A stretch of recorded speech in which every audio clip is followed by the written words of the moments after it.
All right, folks, Trump's Iran miracle. That's the subject of the riff. President Trump's remarkable half-hour news gaggle covered so much ground and so knowledgeably, I doubt if there's another president like it in my lifetime that could have done it. Mr. Trump's message, as I heard it, is that the war in Iran is over.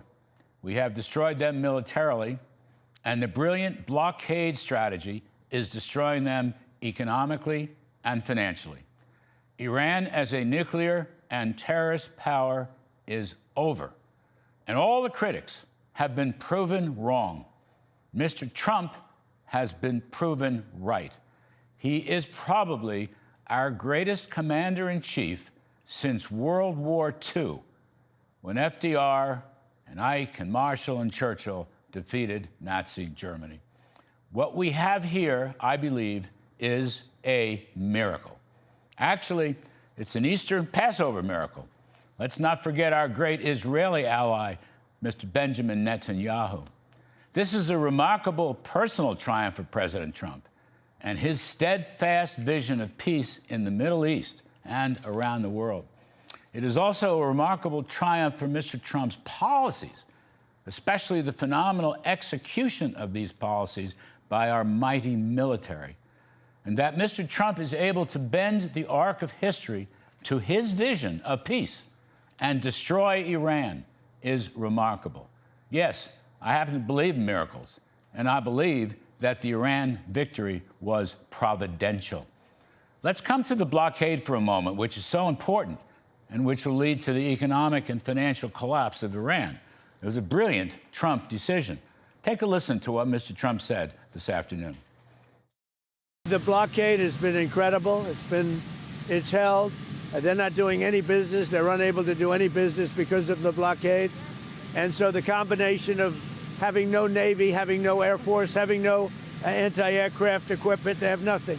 Everything is gone, including their leaders. The blockade is maybe more powerful than the bombing, if you want to know the truth. Interesting. With no oil and no money, Iran has nothing left to stand on in any negotiation. And frankly, I hope the embargo continues for a while. Iran's going to have to shutter their oil fields. The IRGC won't even make payroll in a few days.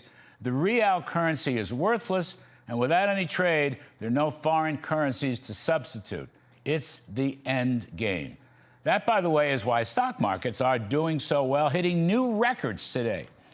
Meanwhile, General Jack Keane is right to say there must be no concessions to Iran, no lifelines, no help at all until they prove that their behavior is really changing.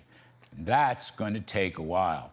It is essentially unconditional surrender, where the enriched uranium in Iran must be handed over to American forces, and of course the Strait of Hormuz must be reopened.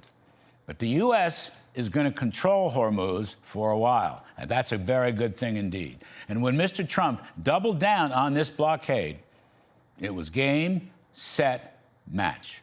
Also, he even found time to push his pro-growth tax cuts today. Take a listen to this part. What's happening is people are finding out that in their tax returns, they're getting a big refund, much bigger than they thought. So it's no tax on tips, no tax on Social Security, no tax on overtime. I think it's, wait. I think it's going to be amazing. Are those the president's defense spending? If you look at what they're doing in New York and California, they're raising taxes and they're driving people out. Very cool. Selling pro-growth tax cuts, big part of the calculation. All right.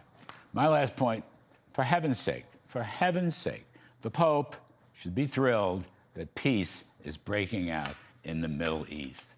Actually, you know, the whole world should be saluting President Trump for his vision and his faith. And that's the riff.